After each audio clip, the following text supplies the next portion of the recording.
শরীফুল রাজকে নিয়ে দুই নায়িকা পরিমণি ও বিদ্যাসিনা মিমের মনমালিন্যের কথা অনেকেরই জানা। সেই সময় বিষয়টি নিয়ে কম আলোচনা সমালোচনা হয়নি। পরীর অভিযোগ ছিল মিম তার তৎকালীন স্বামী রাজের সঙ্গে প্রেমের সম্পর্কে জড়িয়েছেন, এর জন্য পরীর সংসার ভেঙে যাচ্ছে।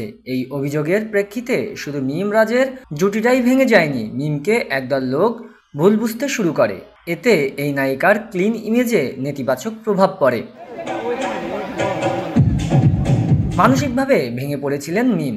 এর ফলে তিনি আর রাজের সঙ্গে কোনো ছবিতে চুক্তিবদ্ধ হননি, ফিরিয়ে দিয়েছেন রাজের সঙ্গে ভালো ভালো ছবির প্রস্তাব। মিমের ক্যারিয়ারে এত ক্ষতি তিনি করলেন, সেই পরীর সঙ্গেই যখন মিমকে গলাগলি করতে দেখা যায় তখন আসলে অবাক না হয়ে পারা যায় না। গতকাল ঢাকা ফ্যাশন ডে অনুষ্ঠানে মঞ্চে ঢালিউডের নায়িকা মিম ও পরিমণির গলাগলি দেখে সবাই অবাক।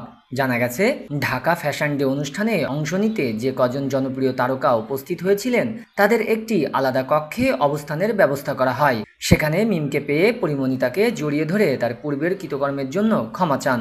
এই সময় সেখানে অন্য তারকা এবং অনুষ্ঠানের আয়োজকরাও উপস্থিত ছিলেন। পরীর এমন কর্মকাণ্ডে মিম শুরুতে একেবারেই অপ্রস্তুত হয়ে পড়েন, কি বলবেন বুঝতে পারছিলেন না। পরে নিজেকে সামলে নিয়ে পরীর সঙ্গে হাসিমুখেই কথা বলেন। এই ঘটনার পরই অনুষ্ঠানের মঞ্চেও দুই নায়িকাকে হাস্যোজ্জ্বল ভঙ্গিতে ক্যামেরাবন্দি হতে দেখা যায়। পরে মিমকে আহ্লাদের সঙ্গে জড়িয়েও ধরেন। উল্লেখ্য, দামাল সিনেমার প্রচারের সময় রাজ, পরী এবং মিমকে নিয়ে তৈরি হয় ঘোলাটে পরিস্থিতি। রাজের তৎকালীন স্ত্রী পরিমণি আঙুল তোলেন মিম আর রাজের সম্পর্কের দিকে।